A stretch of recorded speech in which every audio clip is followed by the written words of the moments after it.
After breaking into a stranger's home with the intention of looting all their expensive electronics, the thief named James Adams found a bag of tater tots in the refrigerator and cooked them for a quick bite. That quick bite, however, turned into a full-on 3-hour nap, and soon the owners of the house returned, found Adams asleep on his couch, and called the police, who hauled the man away. A man named James Blankenship was undone by a nonsensical rumor he had heard from a friend of a friend that burglaries were only illegal if done during the night. Thinking he'd found the perfect venue for easy money, Blankenship attempted to rob his estranged mother's home during the day, only to be chased away and hunted down by police, who likely brought him in pitying his idiocy. A 62-year-old Baltimore man was apprehended by police after he passed out having a smorgasbord of a meal at a local Popeyes, which he had robbed. The man can be seen on security cameras devouring 16 pieces of pie,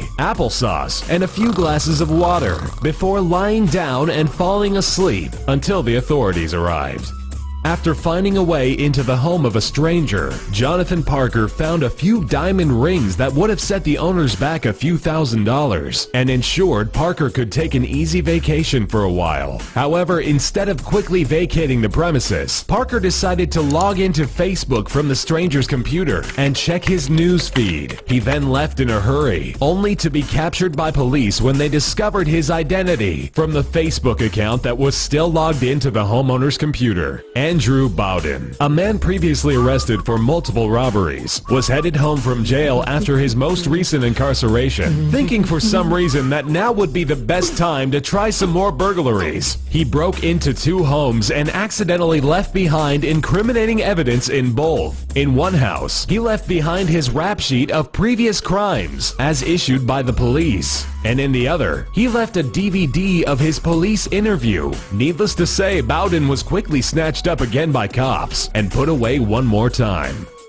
3 teenage guys once broke into a home and decided to steal an Xbox. However, the ultimate justice came when the boys, thinking they were stealing a vase of cocaine, rushed out of the house with the cremated remains of the owner of the house's father. While on the road, they tasted the ashes, realized it was not cocaine, threw them out the window, and were promptly arrested when one of them tried to go online using the stolen Xbox. Eric Michael Miller, with the intention of finding documents that his friend owed him money, burst into his pal's room with the aid of 2 other men. While they didn't find the documents, they did find the man's roommate asleep on the couch. They beat the roommate for a few minutes, attempting to get answers. But when they couldn't get any, Miller ended his violent pummeling by shooting the roommate in the face with a water gun filled with his own semen, leaving his DNA all over the crime scene. Miller and his friends quickly made off, only to be apprehended by police just hours later. A man promptly prepared to obliterate any obstacle that came in his way was ultimately fooled by a door that required you to push it open rather than pull. The man is seen on security footage breaking a lock and trying to force his way into a bar. However, he is stuck tugging and tugging at the front door, thinking that this is a pull door instead of a push one. He eventually gives up and goes home, no richer than he already was, and definitely a lot dumber. Elias Petit's first burglary was not deemed successful, to say the least. After hightailing it out of a home with a mini fridge, he ran down the street and quickly waved down an approaching car, believing it to be his getaway car driven by his friend. However, the approaching car was not driven by his friend, and was in fact an off-duty police officer, who quickly arrested the man and put him in the back seat. Petit would later admit to being high on meth.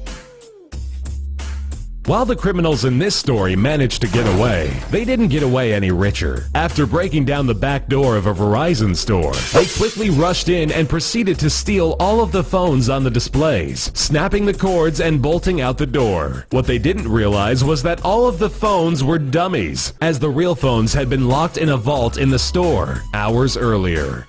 32-year-old Todd Joseph Weiss and 38-year-old Justin Grant Evans were quickly captured while robbing an auto shop after one of their phones pocket-dialed 911. The emergency operator then listened into their phone call, heard the men discussing tripping alarms, and promptly traced the call. Officers were quick to arrive on the scene and arrest the men, just as they were leaving with a large television.